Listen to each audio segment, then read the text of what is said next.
He titulado a esta sección No murmuréis y vamos a ver por qué. Y vamos a ver el texto bíblico. Dice, hermanos, no murmuréis los unos de los otros. El que murmura del hermano y juzga a su hermano, murmura de la ley y juzga a la ley. Pero si tú juzgas a la ley, no eres hacedor de la ley, sino juez. Uno solo es el dador de la ley, que puede salvar y perder. Pero tú, ¿quién eres para que juzgues a otro? Este es un texto, en concreto, que suele ser bastante mal interpretado, ¿sí? Pasa también con Mateo 7, Jesús cuando dice no juzguéis para no ser juzgados. Vamos a ver que es un texto que suele generar bastante confusión. De hecho, suele ser el típico texto que se usa como excusa para la falta del testimonio cristiano. Es decir, no me juzgues, porque me juzga Dios, ¿sí? Como no tengo un buen testimonio cristiano, utilizo estos textos para defender mi causa diciendo que solo me juzgará Dios, como si eso fuese algo menor. Lo primero que tenemos que aclarar es que cuando Dios nos juzga, siempre la Biblia nos habla de que es mayor su juicio que el humano, pero bueno. Y aquí nos vemos reflejados en dos extremos, porque como siempre los evangélicos vamos a los extremos con estos textos. Nos vamos a un extremo o al otro. Un extremo sería el de iglesias en las que el legalismo, haz esto y no hagas esto, es su modus operandi. Todo tiene que estar totalmente controlado y supervisado por normas que objetivamente ni siquiera están en la Biblia. Haz esto, no hagas esto y si no, fuera. El legalismo como un extremo. Y el otro extremo es iglesias donde la disciplina eclesiástica o palabras como orden son palabras del medievo, son palabras vetadas. Eso no puede ser cristiano. Eso es de la época medieval, de la Inquisición católica, como que orden y disciplina eclesiástica. Usted debe respetar mi libertad cristiana como pretexto a vivir de forma libertina. ¿Sí? ¿Se entendió? Siempre vamos a los extremos. Bueno, el texto no nos lleva ni a un extremo ni al otro. Primera sección dice, hermanos, no murmuréis los unos de los otros. Lo primero que tenemos que entender es de qué tema está tratando como tema principal aquí Santiago. ¿Cuál es el tema principal que está abordando Santiago en esta sección? Pareciera que Santiago acaba de concluir con su exhortación a estos hermanos, Adelfos, en Santiago 4:10, el versículo anterior, porque dijo, humillaos delante del Señor y Él os exaltará. Y parece que se cierra la exhortación de Santiago, animándonos a saber que si somos humildes delante de Dios, Dios nos va a permitir avanzar en nuestro caminar de fe. Y hasta este momento podemos ver que el capítulo 4, Santiago está confrontando la influencia del mundo en el creyente. Cómo ser influenciados por el mundo nos afecta en nuestra vida cristiana. Y Santiago habla que esta amistad con el mundo es enemistad contra Dios. Es todo lo que ha tratado hasta ahora. De hecho, Santiago 4:4. Oh almas adúlteras, ¿no sabéis que la amistad del mundo es enemistad contra Dios? Cualquiera pues que quiera ser amigo del mundo se constituye enemigo de Dios. Y de ahí vienen las disensiones, los conflictos, los problemas, las iras y contiendas entre los hermanos, ¿sí? Todo eso lo está tratando de la influencia del mundo en el creyente. Ahora, una vez concluida esa exhortación de Santiago sobre esta amistad con el mundo que no debemos tener, ahora Santiago se centra en otro problema muy habitual en la vida cristiana. ¿Qué problema está tratando Santiago en estos versículos? ¿Cuál es el tema central del texto? La murmuración. ¿Por qué? ¿Por qué podríamos decir que es el tema central? Lo dice por primera vez como tema central. ¿Y qué más hace después? Lo repite. Vuelve a decir murmurar 2 veces. Es evidente que está tratando la murmuración aquí Santiago. Y todo lo que continúa en el texto es con referencia a la murmuración. ¿Queda claro? Es decir, el tema es la murmuración, no es la disciplina eclesiástica, no es el juicio entre hermanos, no es cómo debo evaluar a mi prójimo, no, es la murmuración. El tema central aquí es la murmuración. Es el asunto que Santiago quiere tratar aquí. Ahora, si la murmuración es el tema central, la pregunta es obvia. ¿Qué es la murmuración? ¿Qué es? Sabemos que es el tema central, pero ¿qué es murmurar? Antes, Mateo, quería saber el pensamiento de un niño. ¿Qué crees que es murmurar, Mateo? Es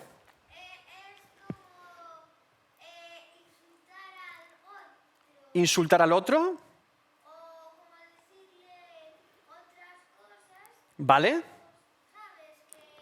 ¿Hablar mal de él? Vale, bien. ¿Alguien quiere aportar más a la definición de Mateo? A sus espaldas. Interesante. Vamos a definir murmuración hoy con prontitud. El término griego traducido al castellano como murmurar aquí es catálalos, catálalos. Y es una palabra griega compuesta de dos raíces. Una es kata y otra es lalos, ¿sí?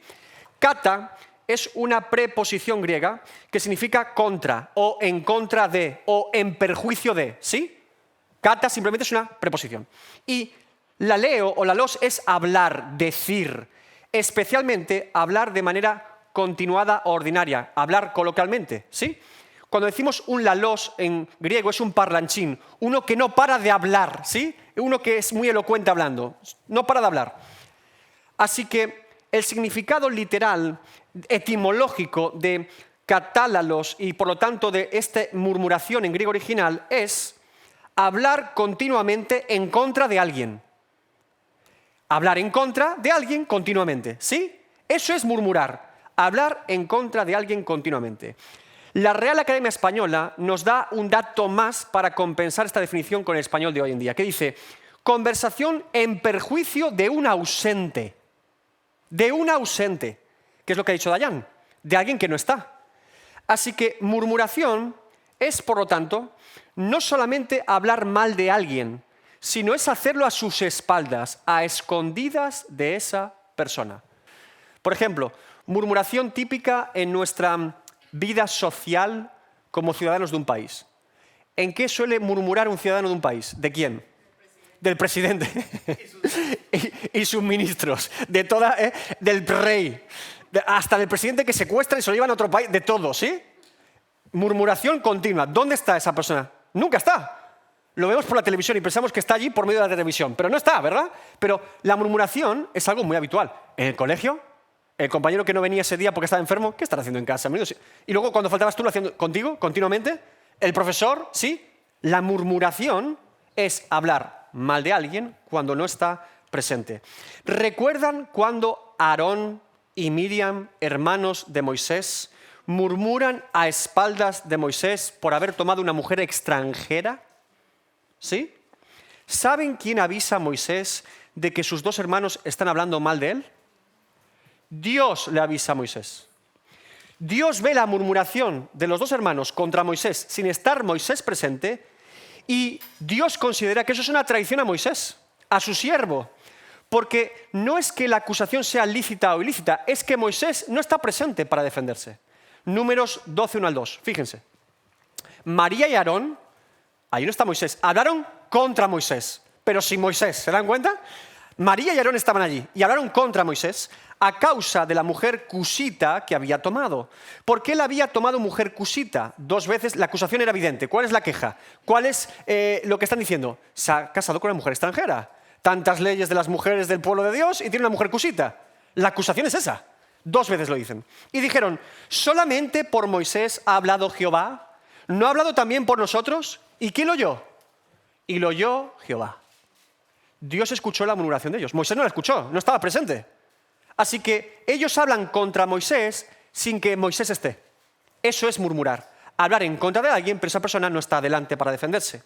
Para que vean lo grave que es la murmuración en la Biblia, Dios condena en varias ocasiones al pueblo de Israel por murmurar contra Dios cuando murmuraban contra Moisés, su siervo. En varias ocasiones. En Éxodo 16, por ejemplo, el texto comienza diciendo que el pueblo murmura contra Moisés y Moisés les advierte diciendo, vuestras murmuraciones no son contra nosotros, sino contra Jehová. Ese es el argumento que da Moisés al pueblo. Y en Romanos 1, 28 al 32, veamos bajo qué tipo de lista de pecados pone Pablo la murmuración, porque es fuerte. Dice, y como ellos no aprobaron tener en cuenta a Dios, Dios los entregó a una mente reprobada para hacer cosas que no convienen, estando atestados de toda justicia, fornicación, perversidad, avaricia, maldad, llenos de envidia, homicidios, contiendas, engaños y malignidades, murmuradores, detractores, aborrecedores de Dios, injuriosos, soberbios, altivos, inventores de males, desobedientes a los padres, necios, desleales, sin afecto natural, implacables, sin misericordia, quienes habiendo entendido el juicio de Dios, que los que practican tales cosas son dignos de muerte, no solo las hacen, sino que también se complacen con los que las practican. Y allí incluye murmuradores. ¿Se dan cuenta? Es fuertísimo. En esa lista de pecados terribles allí aparece murmuración. La murmuración es, por lo tanto, una calumnia, difamación o búsqueda del mal ajeno de una persona que no está presente para poder defenderse de las acusaciones. Por eso la murmuración es tan perversa, porque no permite posible defensa al acusado. La murmuración, si recuerdan, fue lo que Satanás utilizó con Eva para engañarla y que desobedeciese a Dios. Satanás le dice a Eva que Dios no les deja comer del árbol por motivos que Dios no les ha explicado. Murmura contra Dios. Él le dice, mira, sí, Dios os ha dicho que no comáis, pero no os ha dicho por qué no debéis comer. Yo te voy a decir el motivo oculto por el que Dios no os permite comer del fruto. Murmura contra Dios con Eva. Dice, no moriréis, sino que sabe Dios que el día que comáis de él serán abiertos vuestros ojos y seréis como Dios, sabiendo el bien y el mal. ¿Qué hace Satanás con Eva? Murmurar de Dios. Satanás se presenta a Eva como alguien que le quiere contar a Eva un secreto sobre Dios, algo que Dios no les había contado ni a ella ni a Adán. Satanás le dice a Eva las supuestas motivaciones que Dios tiene para no dejarles comer del fruto. ¿Y sabes qué? Ni Satanás, ni Eva, ni Adán convocaron a Dios para defenderse. No invitaron a Dios a la conversación para decirle si estaba en lo cierto o no Satanás. Eva no dijo, déjame que hable con Dios y le pregunte si es cierto. ¿Verdad que no? Dios no se pudo defender delante de ellos.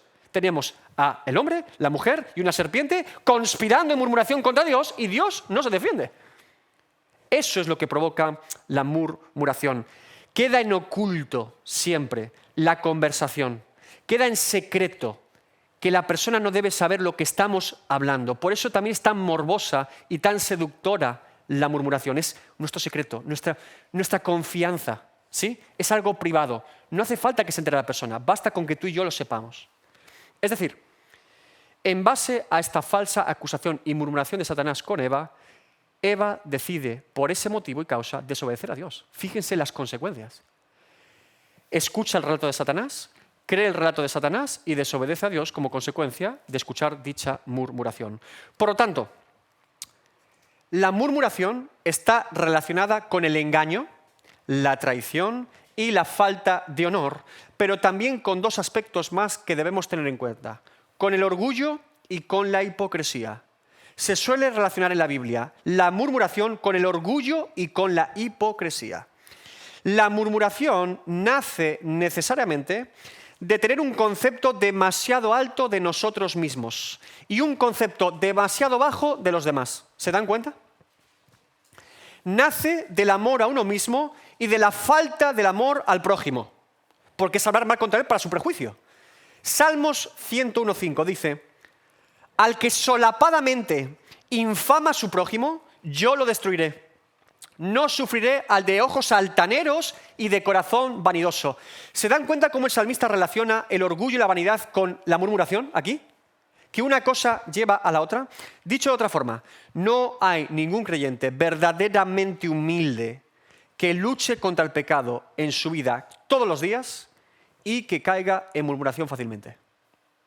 Porque si sabe cuán débil es sin la gracia de Dios y lucha contra esa debilidad todos los días y es una persona humilde en base a su condición, le costará mucho más a ver a los demás por encima del hombro. Siempre verá a los demás, como dice Filipenses, tenerlos en una estima superior a uno mismo. Ahora, si soy orgulloso es cuando empiezo a detectar el problema de todos menos el mío. Juan Calvino también dice que está relacionada con la hipocresía y estoy bastante de acuerdo con él. La mejor forma, si se fijan bien, de encubrir mis propias faltas, ¿cuál es? Ensalzar las faltas de los demás. En una casa, imagínese que a Nayara le toca hacer la comida principal, tortilla de patatas, y yo me toca hacer la ensalada, ¿sí? Y yo la ensalada pongo, en vez de vinagre pongo leche, en vez de sal pongo azúcar, está todo aguado, la peor ensalada de la historia. Y a Nayara se le pasa un poco el punto de la tortilla. ¿Qué haré yo para tapar mi horrorosa ensalada? Nayara, se te ha pasado la tortilla. ¿Se dan cuenta? Lo que hacemos es ensalzar los pecados y las maldades de otros o las malas acciones para cubrir las nuestras. Por eso es hipócrita la murmuración. Es hipócrita porque ve con mucha claridad el problema de todos, pero nunca ve el suyo propio, dice Juan Calvino. Porque la hipocresía es siempre presuntuosa. Y somos hipócritas por naturaleza porque nos exaltamos con cariño al calumniar a los demás. Si yo difamo a otro, calumnio de otro, digo, bueno, yo soy mejor que él. Que me vean a mí con buenos ojos porque este es un desastre. La murmuración está relacionada, por lo tanto, con el orgullo y con la hipocresía. Pregunta, ¿cómo podemos detectar la murmuración entonces? En base a estos principios. ¿Cómo detectarían ustedes una conversación en que estamos incurriendo en murmuración? Te lo digo para orar. Me gusta esa introducción. Te lo digo para orar. Te lo digo para que estés orando. Y de repente habla de todos menos de él. Oye, pensaba que era una oración por ti, pero resulta que me has hablado de toda la iglesia menos de ti. Te lo digo para orar. Esa no la apunté, pero es muy buena. Más. No es por criticar. No es por criticar. Yo se lo diría a él si pudiera. Muy típica también. Si fuese posible se lo diría, pero hasta que pueda, mientras te lo digo a ti. ¿Tú te has enterado de...? Todas esas frases, después puede usted incrustar ahí murmuración, literalmente. Justo después, ahí queda muy bien una murmuración. Está sutilmente adaptada, parece inofensiva, parece espiritual, incluso algo bueno, hombre. Algo bueno. Y justo después, ¡boom!, la bomba. Ese es un buen detector de murmuración, ¿sí? Frases que introducen algo que dices tú, uy, esto debemos cortar antes. Muy bien. Segunda sección. El que murmura del hermano y juzga a su hermano, murmura de la ley y juzga a la ley. Como le he dicho antes, Santiago vuelve a repetir murmuración, lo que confirma que el tema principal aquí es la murmuración y que todo lo que viene después es explicar el error que implica la murmuración. Ahora él añade la cláusula juzgar al hermano. Por lo tanto, juzgar al hermano se debe entender aquí como una falta dentro de la murmuración. ¿Se está entendiendo? Esto es muy importante. Contexto es, murmuración implica juzgar al hermano. Dentro de la murmuración, no ajeno a la murmuración, ¿vale? Muy bien. Porque si no entendemos esto, hacemos una disociación aquí de dos temas, pero es un tema, la murmuración, que implica juzgar al hermano de forma ilícita. Muy bien. ¿Por qué debe entenderse aquí como un juicio ilícito la murmuración contra alguien? Santiago no está diciendo que como hermanos no nos exhortemos con amor y piedad por medio de la palabra de Dios. Sería contradecir demasiados textos de la Biblia. Santiago tampoco está diciendo que si alguien pecare contra ti, no vayas a intentar la reconciliación primero, como dice Jesús en Mateo 18. Santiago tampoco está negando ni siquiera la disciplina eclesiástica y la corrección cuando alguien hace algo impropio de forma pública y debe ser amonestado. Nada de eso está tratando aquí Santiago. Santiago está tratando de la murmuración como un juicio ilícito contra alguien. Santiago dice que de forma implícita toda murmuración es un juicio injusto. Por definición, la murmuración es un juicio injusto. Porque en el momento en el que calumniamos, difamamos, murmuramos contra alguien que no está presente, sabemos que esa persona no podrá defender su causa. Por eso es un juicio injusto por definición la murmuración. Porque tenemos un juicio donde hay acusación, donde hay juez, pero no hay defensa. Tenemos al juez condenando. Tenemos a la acusación diciendo, mira, pero no hay defensa. Hermanos, hasta en un juicio civil y humano hoy en día, cuando un acusado no tiene defensor, el Estado le proporciona un defensor de su causa para que sea un juicio justo. ¿Se dan cuenta de esto? Que hasta la justicia humana presenta siempre una defensa posible para el acusado. Si hay juez y hay acusador, tiene que haber defensa. Debe haber alguien que defienda la causa del acusado. La murmuración no busca la justicia, busca hacer daño al prójimo. Y por eso Santiago afirma que quien murmura lo hace también de la ley de Dios y juzga la ley de Dios. ¿Se entiende por ahora la explicación? Muy importante la murmuración como un juicio ilícito o injusto, porque no quiere ni siquiera defensa de la causa, solo acusación y juicio. Bien, ¿a qué ley se refiere Santiago? A la ley real. Amarás al Señor con todo tu corazón, con toda tu fuerza, con toda tu mente, con todo tu ser, y al prójimo como a ti mismo. Es real porque es del reino. Y es real porque es la que Cristo apunta en todo su mensaje, que es básicamente resumir toda la ley en dos prescripciones principales, en las que toda la ley está sujeta, la ley moral, que es amar a Dios sobre todas las cosas y al prójimo como uno mismo. Quien cumple eso, cumple toda la ley de Dios. Porque eso es la base, es el corazón de la ley. La ley real es el corazón de la ley de Dios. Santiago dice que el que murmura contra su hermano a escondidas, murmura contra la ley de Dios, porque está incurriendo en transgresión de la ley al no amar a su prójimo como a uno mismo. Que no solamente es un pecado contra el prójimo, es un pecado contra Dios, como siempre, hermanos. No solamente cuando pecamos, pecamos contra los demás, pecamos principalmente contra Dios. Esta sección es importante, pero si tú juzgas a la ley, no eres hacedor de la ley, sino juez. ¿Qué entienden con no poder ser hacedor de la ley y juez al mismo tiempo en este versículo? Porque esto es complejo, quizás. ¿Qué entienden en esta sección? Si tú juzgas la ley, no eres hacedor de la ley, sino juez. Santiago está separando ser hacedor de la ley por un lado y ser juez por el otro. Si eres una cosa, no puedes ser la otra al mismo tiempo. ¿Qué creen que significa esto? La ley nos fue dada para cumplirla a nosotros por alguien más grande que nosotros que estableció la ley. Bien. La ley nos fue dada a nosotros para cumplirla por alguien más grande que nosotros. ¿Sí?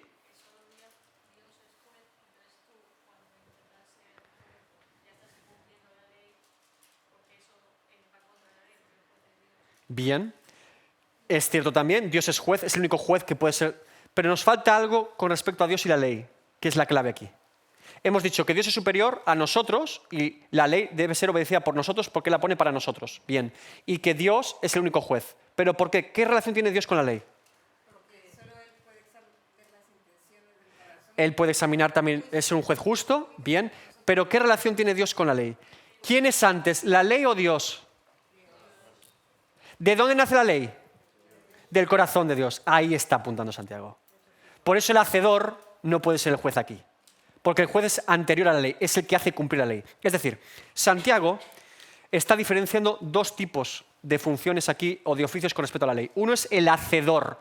El hacedor no es el que la ha hecho o el que la ha escrito, sino el que la debe cumplir, ¿sí? El que debe cumplir, el que está bajo la ley para cumplirla, ¿sí? Y el otro es el juez. Es el que hace cumplir la ley, el que dicta la ley. ¿Se entiende? Juez y hacedor. Hacedor es cumplidor aquí, el que la pone por práctica. No es el que la hace o el que la fabrica, es el que la pone por obra, el que la cumple, el que está bajo la ley para cumplirla, el que debe obedecer la ley. Hacedor aquí es el que debe obedecer la ley, el que debe cumplirla. No, juez es el creador, el que la hace cumplir, ¿sí? El que dicta la ley. ¿Se entendió aquí? Ahora vamos despacio y voy a explicar esto. En este contexto, Santiago concluirá después que Dios es juez de todos, ¿vale? Queda claro que Dios es este juez que es el juez de todos. Pero Santiago está separando ambos roles. El que debe cumplir la ley y el que hace cumplir la ley, porque ambos roles tienen autoridad diferente con respecto a la ley. Uno está bajo la ley y otro está sobre la ley. En este ejemplo, Santiago no pone en el mismo lugar al hacedor que al juez. Son personas diferentes. Si eres hacedor, no puedes ser el juez. Y si eres el juez, no puedes ser el hacedor. O eres el hacedor o eres el juez. Pero no simultáneamente ambas cosas. Porque el que hace cumplir la ley no está bajo la ley, sino que la ley está sometida a él. Está bajo él. Es lo que está explicando aquí Santiago. Es decir, Dios es el único que puede ser juez de la ley y no el hacedor de la ley. Los hacedores de la ley, los cumplidores de la ley, debemos ser nosotros. Y solo Dios puede ser el juez de la ley. ¿Por qué Dios es superior a la ley de Dios? Esta es la clave aquí, para entender todo el texto. ¿Por qué Dios es superior a la ley? Porque Dios es santo y justo, pero ya lo era antes de la ley. Es decir, la ley que nosotros debemos cumplir es superior a nosotros, pero no a Dios. Es anterior a nosotros, pero no a Dios. La ley de Dios es posterior a Dios. ¿Se entiende esto? De la justicia de Dios, de que Dios sea justo, nace la ley justa de Dios. ¿Se entiende esto? Dios ya era justo antes de la ley. Y como era ya justo, de esa justicia nace la ley. Por lo tanto, la ley está subordinada a la justicia de Dios, no Dios subordinado a su ley. Esto es fundamental para entender la ley de Dios y cómo Dios obra en nosotros. Dios no se somete a la ley de Dios. La ley de Dios está sometida a Dios, a su justicia y a su carácter. Por eso, Pablo en Gálatas advierte cómo Cristo de forma voluntaria y obediente es sometido a la ley de Dios por medio de su encarnación, por ser hombre, no por ser Dios. Gálatas 4:4. Pero cuando vino el cumplimiento del tiempo, Dios envió ¿a quién? A su Hijo, nacido de mujer, encarnado, hombre, y nacido bajo la ley, para que redimiese a los que están bajo la ley, a fin de que recibiésemos la adopción de hijos. ¿Se entiende el texto de Gálatas 4:4? Lo que está diciendo Pablo. Cristo vino como hombre para poder someterse a la ley. Como Dios no iba a someterse a la ley, es imposible, es anterior a la ley. Pero como hombre se sometió a la ley y fue obediente en todo como hombre. Lo que hace que Cristo esté bajo la ley es nacer de mujer, básicamente. Está bajo la ley porque está nacido como hombre. Es su humanidad. Por eso dice Pablo, nacido bajo la ley. Asocia la encarnación con estar sometido a la ley de forma voluntaria. Filipenses 2, el despojamiento del Hijo de Dios es la forma más clara de entender Gálatas 4:4, ¿sí? Él se humilla a sí mismo y se somete no solamente a su humanidad, sino a estar bajo la ley como hombre. ¿Se entendió? Y aprendió obediencia, como dice el escritor de Hebreos. Adelante, José. Cuando hablamos de un Dios eterno, todo es complicado en el tiempo, ¿vale? Pero para entender un poquito la explicación. Dios no necesitaba ninguna ley para sí mismo, antes del hombre. Pero no para él. Es decir, lo que estamos aclarando aquí, lo que está aclarando Santiago aquí, es que el hacedor y el juez no pueden ser la misma persona. Y que aquí el creyente, siendo ser humano, quiere ser el juez. Y que solo eso es para Dios. ¿Por qué? Porque Dios es antes a la ley. Cuando Dios existía en la eternidad, antes del ser humano, antes de los ángeles, el Dios trino, Dios ya es quien es. Nunca deja de ser. Dios no necesita ninguna norma externa que lo rija a Él. Sería anular a Dios mismo. Lo que decimos es que Dios ya es así. Ahora, Dios crea seres diferentes, ángeles que tienen sus propias leyes, ¿entendemos? Seres humanos, todo está bajo la ley de Dios. Ahora, Dios administra su ley al ser humano y le impone esa ley por encima del hombre, porque Dios la establece que es superior al hombre. Por lo tanto, Dios es superior al hombre y la ley somete al hombre, porque la ley también es superior al hombre, porque proviene de Dios. Pero la ley no somete a Dios, porque es anterior a la ley. Entonces, lo que está aclarando Santiago es que cuando nosotros murmuramos y hacemos un juicio injusto, queremos ser Dios. Estamos usurpando solo lo que Dios puede ser, que es juez, porque Él es superior a la ley y anterior a la ley, no nosotros. Nosotros estamos todos sometidos a esa ley. Ahora, como la ley nace del carácter de Dios y Dios es inmutable, claro que Dios cumple su ley, pero no la cumple porque esté sometido a ella, es porque la ley, por definición, habla del carácter de Él. No está sometido a ella, está por encima de ella. Y es lo que está explicando aquí Santiago. Sí, Nayara.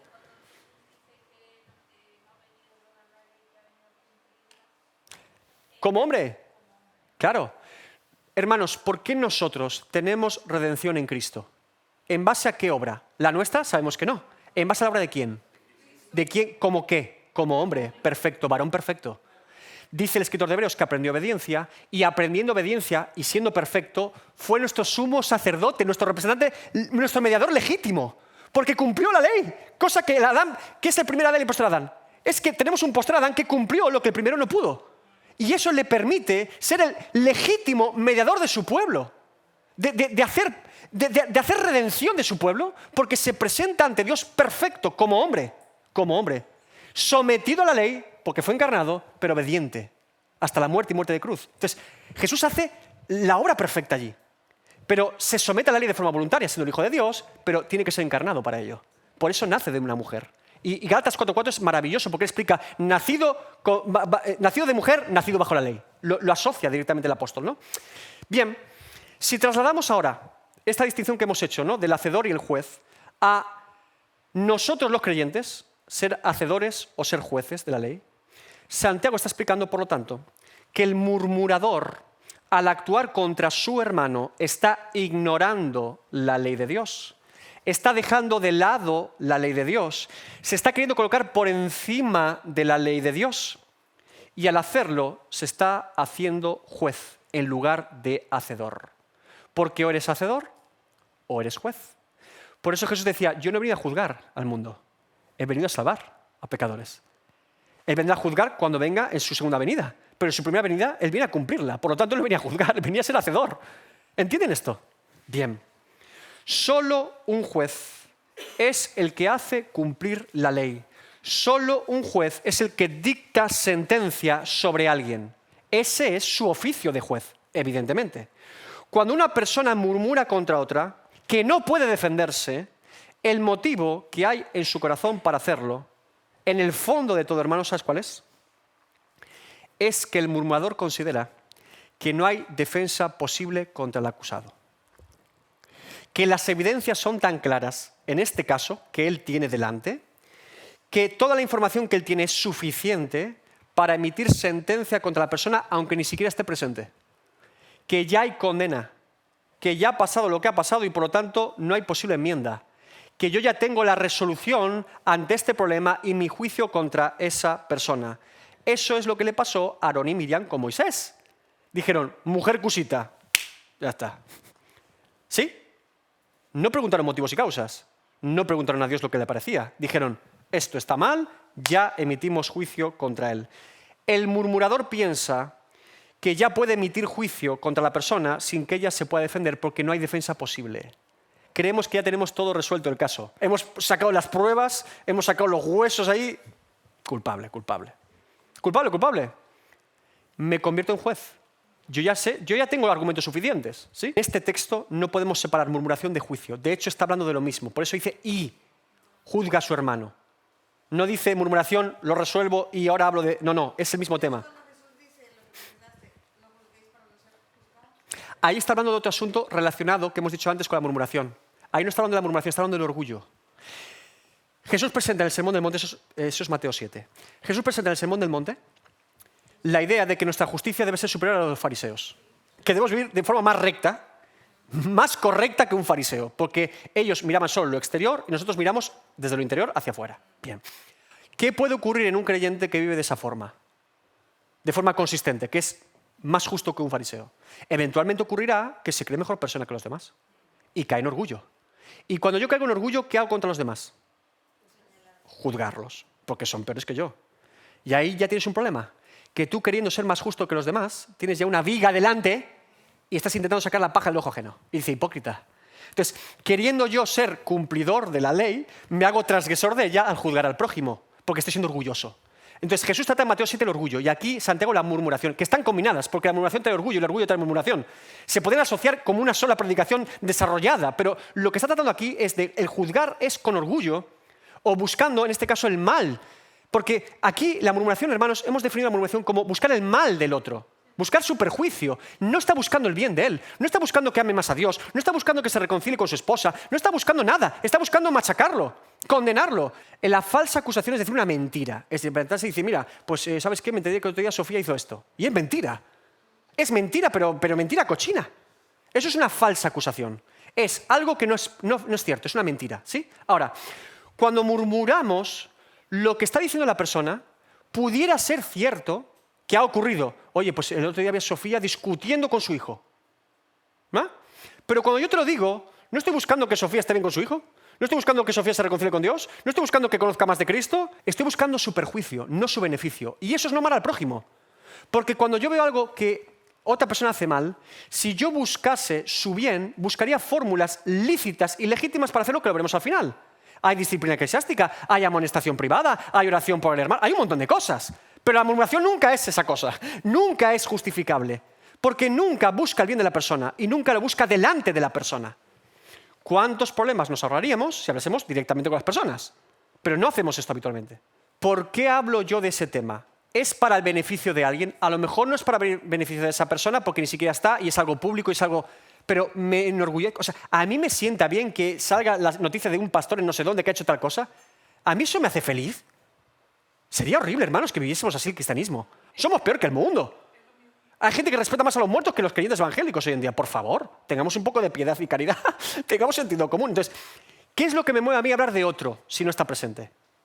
¿Es para glorificar a Dios? ¿Es para beneficiar a su vida? Si es algo que tengo en conflicto con él o es algo que, pues hablaré con él primeramente. Si es un personaje público, evidentemente el ministerio público implica también pues, ¿no? una imagen pública. La imagen pública no se puede...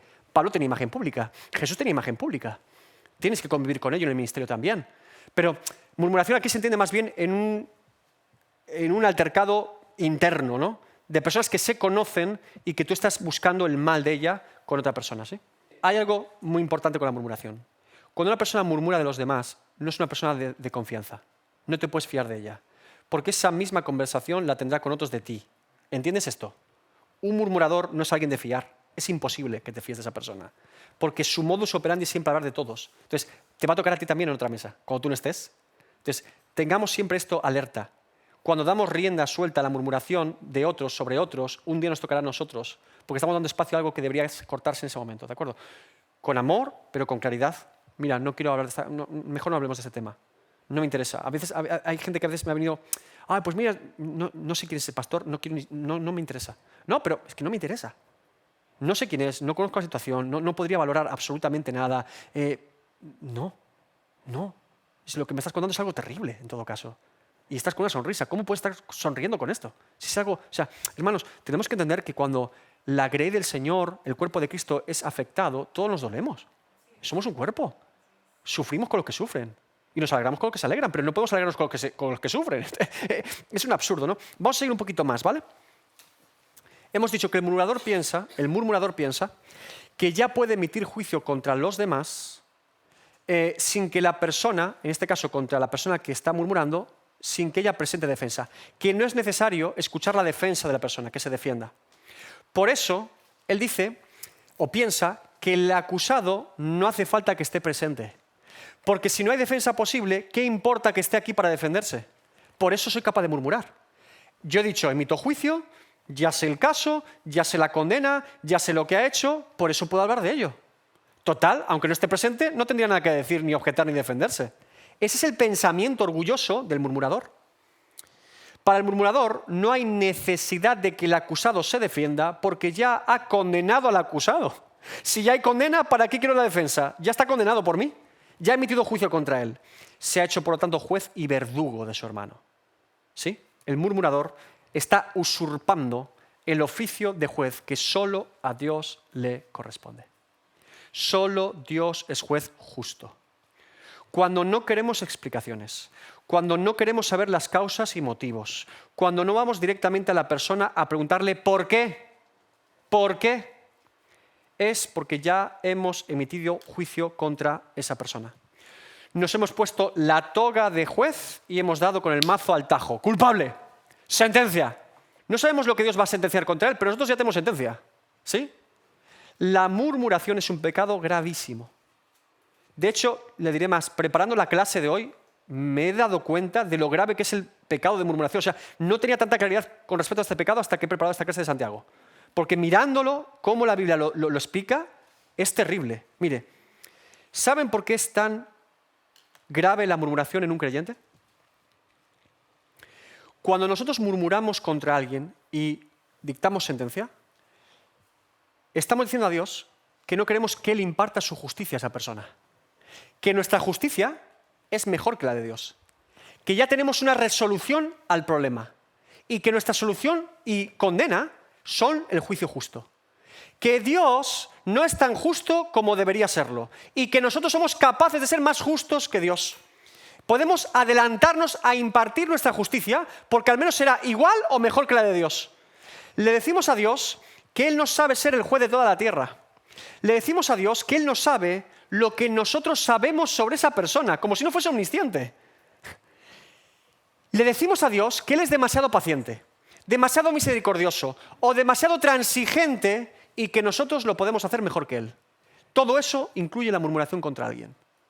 Cuando emitimos juicio murmurando contra alguien, hacemos todo eso contra Dios. Ignoramos su omnisciencia, su justicia y no tenemos en cuenta su misericordia, su perdón, su gracia, su paciencia, su longanimidad, nada. No nos importa nada. Esto se acaba aquí ahora, esto es lo que ha pasado y yo voy a decir esta cosa sobre esta persona porque no hay forma de que se defienda. ¿Sí? Por eso Santiago concluye. Uno solo es el dador de la ley. El juez es el que la da a los demás. Que puede salvar y perder. Pero tú, ¿quién eres para que juzgues a otro? ¿Quién es el que salva y quién es el que condena? El juez justo, Dios. Dios salva y Dios condena. Y ahí está el problema de la raíz de la murmuración que nos presenta Santiago. Que no podemos ser jueces justos de otros seres humanos siendo nosotros seres humanos.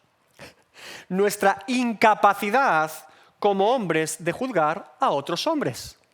Para que la justicia sea verdaderamente justa, tiene que haber alguien superior a aquellos a quienes se juzga. Cuando nosotros vemos una sentencia judicial en cualquier país, ¿sí? Se ha juzgado por este crimen, ¿no?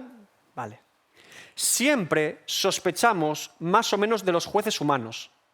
Siempre tenemos una duda razonable de si han impartido verdaderamente justicia en ese caso particular o han hecho lo que les ha dado la gana. ¿Por qué? Porque empezamos a preguntarnos cosas como, por ejemplo, ¿habrá dictado esta sentencia de forma libre o le habrán pagado por ello? Puede recibir cohecho o soborno, no es el primer juez que lo hace. Otra pregunta, ¿haría la misma sentencia si el acusado fuese un familiar suyo o un ser querido? ¿Cumpliría la ley tan legítimamente en su propia vida como la hace cumplir en los demás? ¿Nunca le ha pasado ver a un policía hablando por teléfono en el coche? ¿Qué le produjo? ¿Cómo un ser humano puede hacer cumplir la ley en otros siendo humano y falible? Por eso, si los seres humanos pecadores nos presentamos ante hombres en nuestro juicio eterno, el juicio no sería justo. A nosotros no nos va a juzgar ningún tribunal humano por la eternidad. Ningún tribunal humano. Sería el peor juicio posible. Tenemos un juicio justo ante un Dios justo. ¡Ay! Eso es lo que nos tenía que hacer temblar. Que el juicio que tenemos es justo. Que allí no habrá ricos diciendo, oye, te pago un poco y déjame 40 años de purgatorio, aunque sea. Te pago unas indulgencias. No. Claro. Romanos 2.1. Cuando yo intento juzgar a seres humanos como yo, nunca seré verdaderamente justo con ellos, porque yo soy como ellos. Guardes esa frase siempre. Cuando yo intento dictar sentencia contra otro ser humano que es como yo, ser humano, nunca puedo ser justo contra él en mi justicia humana porque yo soy como él, soy igual de culpable que él. Romanos 2.1.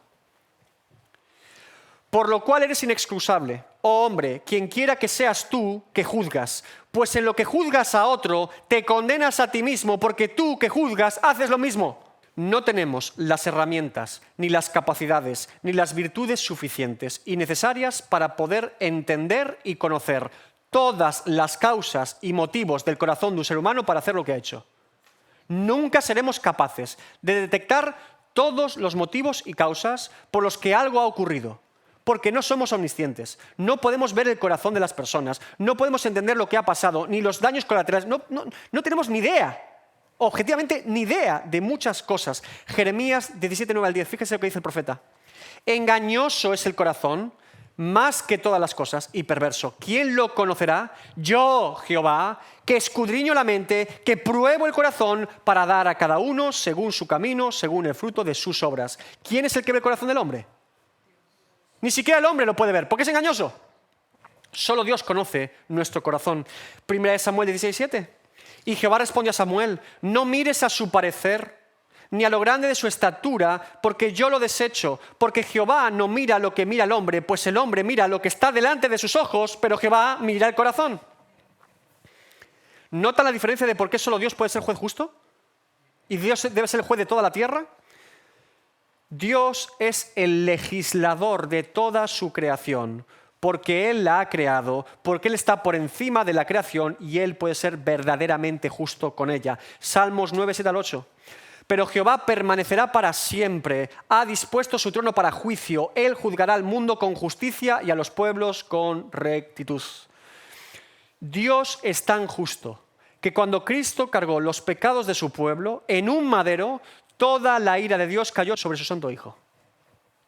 Dios es tan justo que cuando Cristo fue cargado en él el pecado de su pueblo, Dios al ver el pecado allí no lo pasó por alto. No dijo, bueno, son pecados, no son de él, están sobre él, pero no son de él, es mi hijo, yo lo amo. Castigó el pecado. Cristo aplacó la ira de Dios. A eso vino Cristo.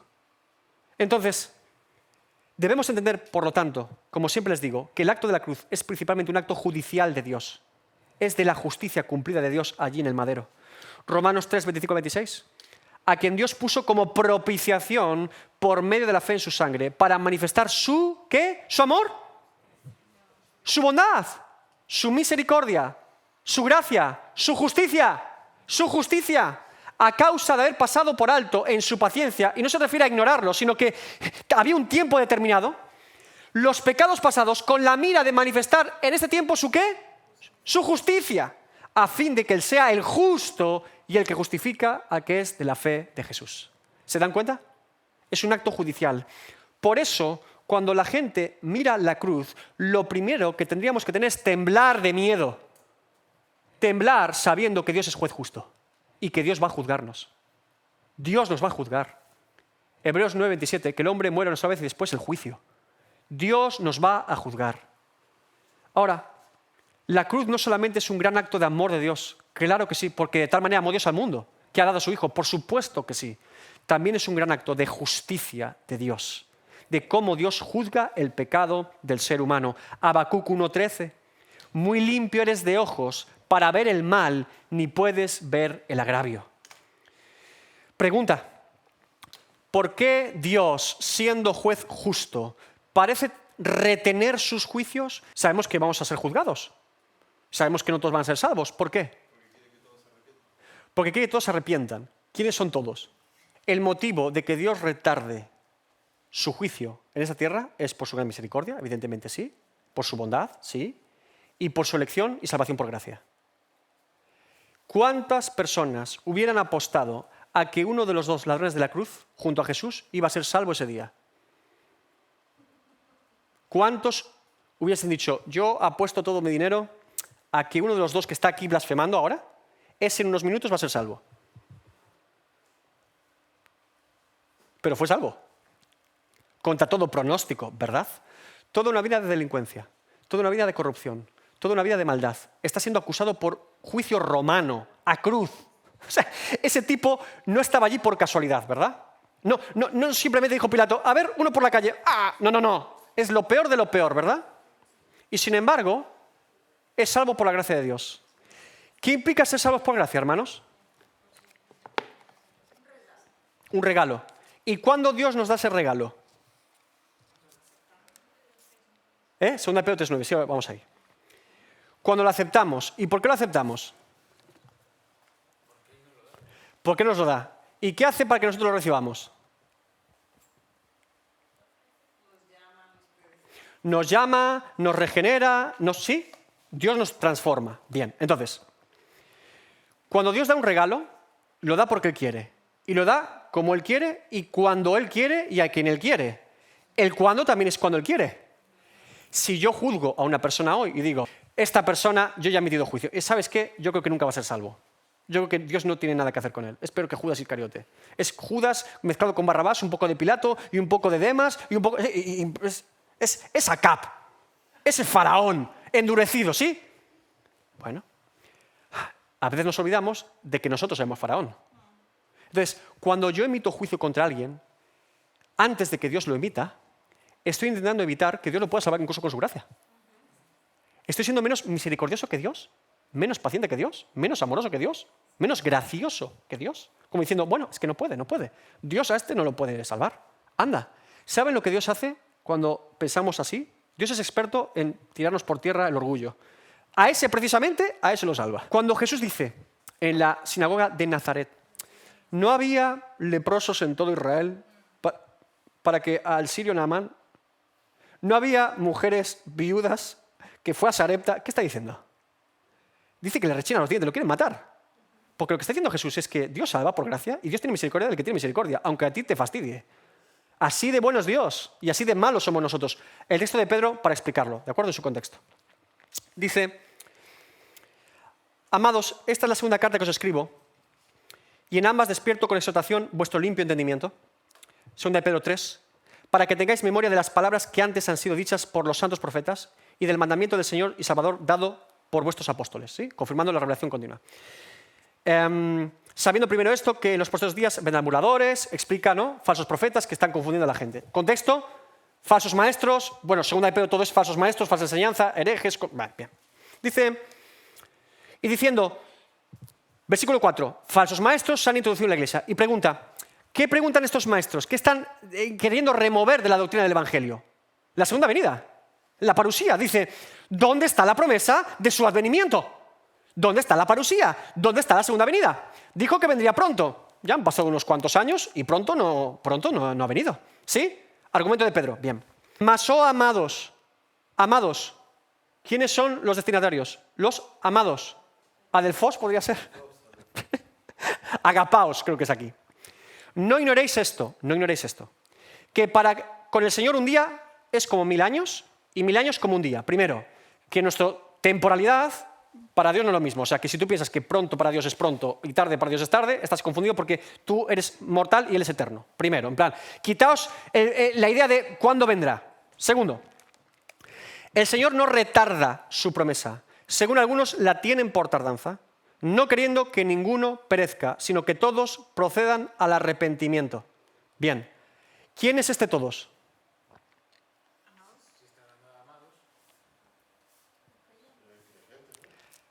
Pero todavía no. Elección. ¿Por qué? ¿Por qué debe ser la interpretación de este texto en particular sí o sí? Sí o sí, y aquí voy a ser categórico. Para con que las personas que ha escogido para salvación sean salvas en diferentes lugares. Es decir, si Cristo no ha venido, hermanos, es porque Dios va a seguir salvando más personas. ¿Entendemos esto? Las que Él ha escogido para salvar, porque no todas serán salvas. Se retarda, no que retarde, sino que su promesa es para todos los que ha escogido prometerles salvarlos. ¿Se entendió? Ahora, ¿por qué sabemos que esta debe ser la interpretación correcta y no la otra de todos aquí, toda persona de la humanidad?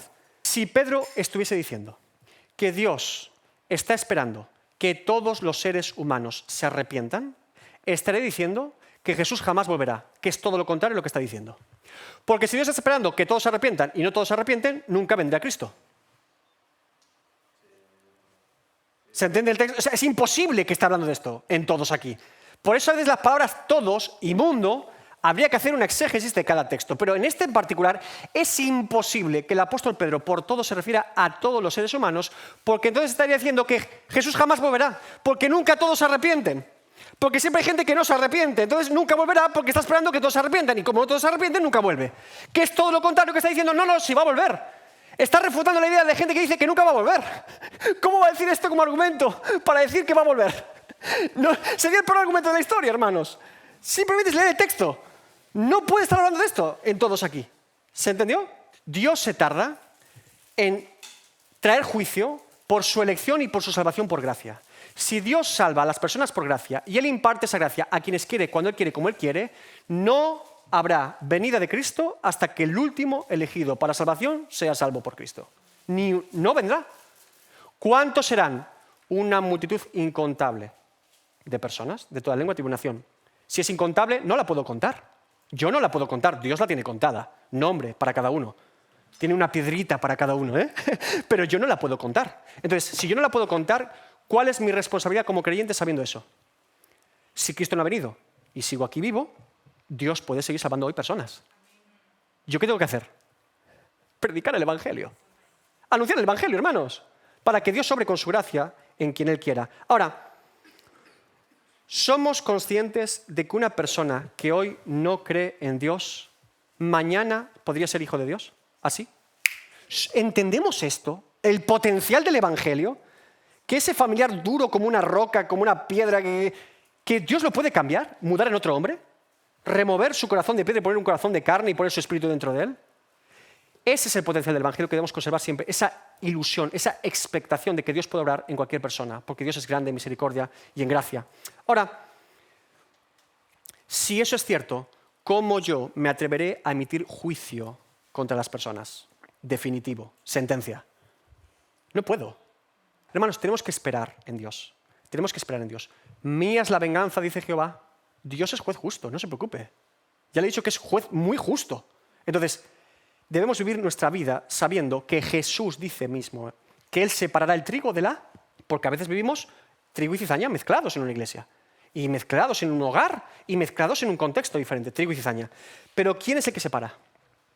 Dios. Bien, pregunto rápido ya. Si la murmuración no es una opción,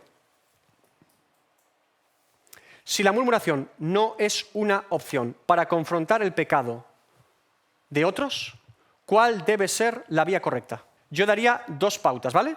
Una es 2 vías. Gestión de conflictos, ya ha habido un conflicto, y prevención de conflictos, evitar que haya más conflictos, ¿sí? Primero, gestión de conflictos. Gestión de conflictos.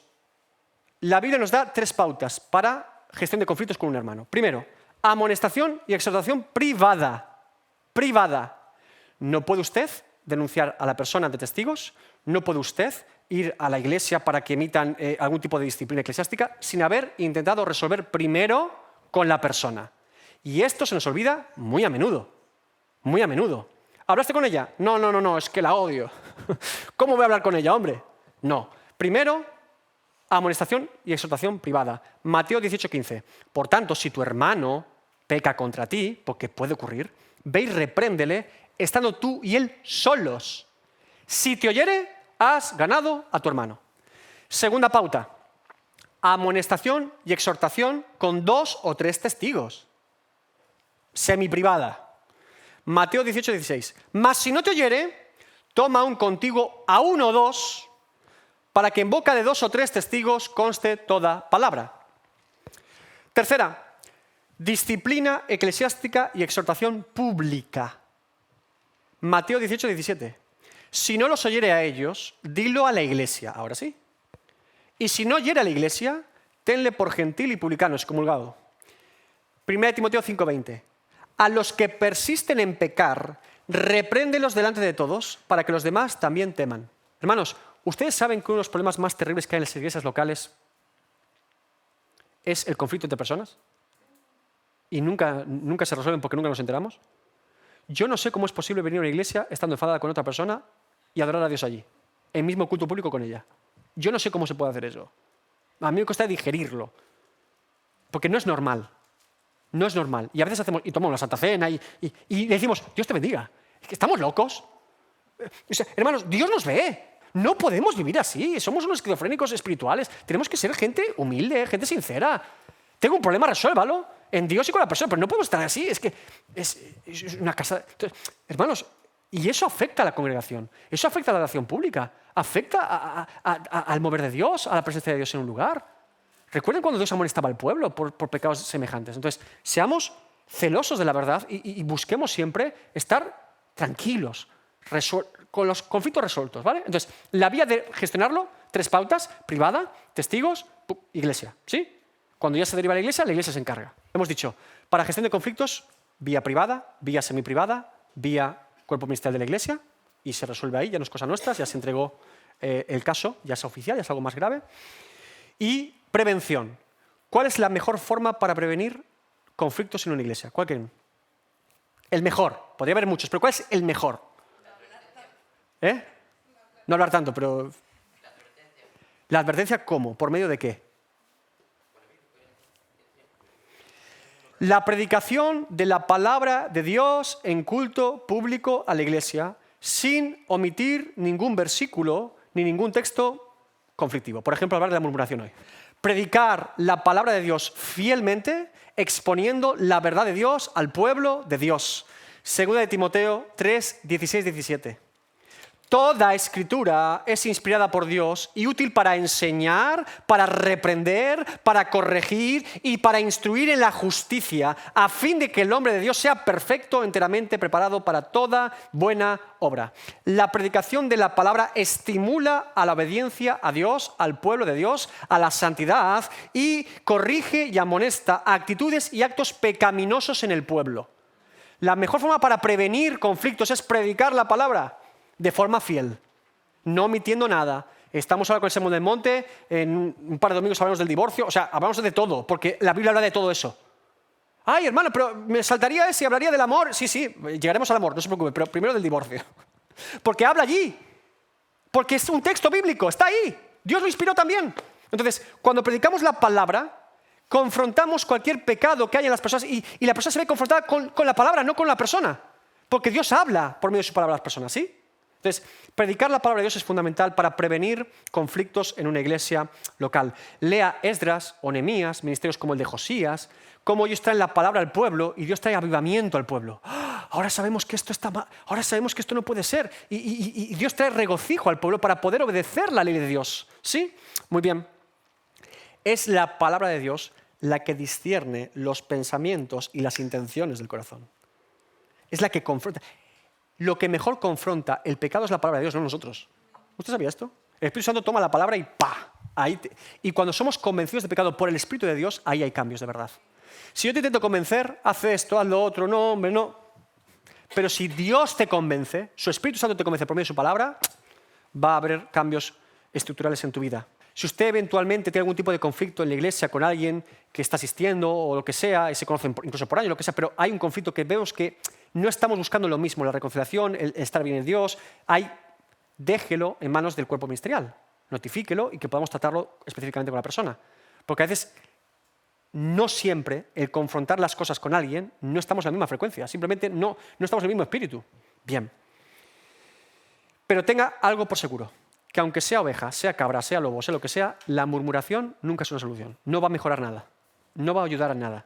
Ni al conflicto, ni a la persona, ni a su salvación, ni a su restauración, a nada. La murmuración no ayuda a nada, ¿de acuerdo? Recordemos algo muy importante. La murmuración en el mundo es algo totalmente normalizado. Es dar nuestra opinión. La murmuración es la opinión. ¿Cómo nosotros actuaremos como el mundo siendo iglesia? No podemos, hermanos. Y nos vemos influenciados muchas veces por esa actitud que viene como algo normalizado, algo incluso bueno. Oye, ya que encima que el jefe es así, pues podré hablar mal de él cuando esté presente. ¿Qué menos? Así me desahogo, ¿no? ¿Qué menos que poder hacer esto? ¿Sí? Es algo ilícito, hermanos. Por lo tanto, debemos distinguir claramente que Dios no nos llama a la murmuración, sino siempre a la restauración y, en todo caso, a resolver los conflictos de forma diferente. ¿Sí? Por mi parte, he terminado en esta noche. Yo diría, la murmuración, recuerden que hay dos pasos. Mire, una cosa es tener una opinión sobre algo, ¿de acuerdo? Somos dados a opinar de las cosas. Vemos algo y decimos, pues debe ser por esto. Tenemos muchos prejuicios y rápidamente valoramos las cosas. Cuando mi pensamiento no es llevado a Dios, sino a mi boca, y reproduzco ese pensamiento sobre otros, a los demás, ya está todo mal. Es decir, mi primer pensamiento sobre algo es, puede ser la primera reacción, ¿verdad? ¿Qué hago yo con ese pensamiento? ¿Voy a Dios o voy a los hombres? Y si voy a los hombres antes de ir a Dios, ¿por qué hago eso? Es que es un error de facto el plantear que mi primer pensamiento, idea sobre algo, sobre alguien, debe ir directamente a otras personas. No va a la persona, no va a Dios, va a todos menos a lo que es correcto. Entonces, ya la murmuración nos lleva siempre a resolver los problemas con otros, pero no con la persona ni con Dios. Entonces ya está todo mal de base. Por eso, aunque las motivaciones parezcan buenas, lícitas, es algo que ha ocurrido, es algo grave, ¿por qué yo estoy hablando de esto? ¿Cuál es el motivo de que yo esté hablando de este asunto con esta persona? Seamos sinceros, ¿cuál es el motivo? Y si analizo el motivo, me voy a dar cuenta que nunca son buenas motivaciones, nunca. Siempre es algún motivo malo. Hemos dicho, primero, que soy orgulloso, que me creo mejor que ellos. 2, que soy hipócrita, que quiero tapar mis maldades con las maldades de otros y miserias de otros. O sea, hay muchos motivos perversos en la murmuración. Y por eso es tan grave en la Biblia.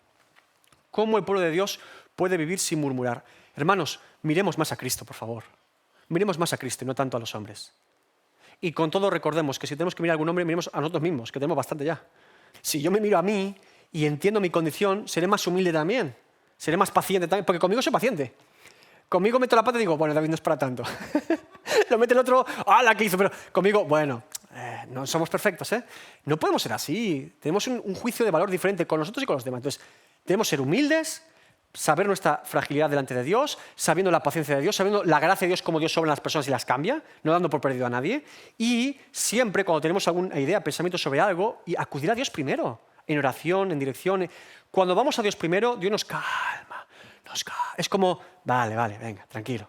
¿Recuerdan al salmista, los salmos imprecatorios? Mata a mis enemigos, descuartízalos, tíralos por el barranco, los cogería y... Así empieza el salmista. Y luego, Señor, pero gracias porque tu paz me inundó, ahora puedo ver la luz. Y es, bueno, menos mal que terminó el salmo así. Spurgeon decía a veces de los comentarios a los salmos, el salmista hoy empezó con el pie torcido, porque, claro, empieza, quiero matar a todos. Calma, muchacho, calma. Se va... La ansiedad, ¿en quién debe ser depositada? Nuestras cargas, Señor, esto que ha pasado, me entristece, en Dios. Cuando vamos a la presencia de Dios, cuando hablamos con nuestro Dios en santo coloquio con Él, salimos de ese lugar bendecidos y también transformados por Dios. Cuando saltamos ese paso, todo va a ir en barrena, todo va a ir mal. Tratamos peor a la gente, hacemos juicios de valor, hacemos un montón de barbaridades, porque no hemos ido primero al quien teníamos que ir.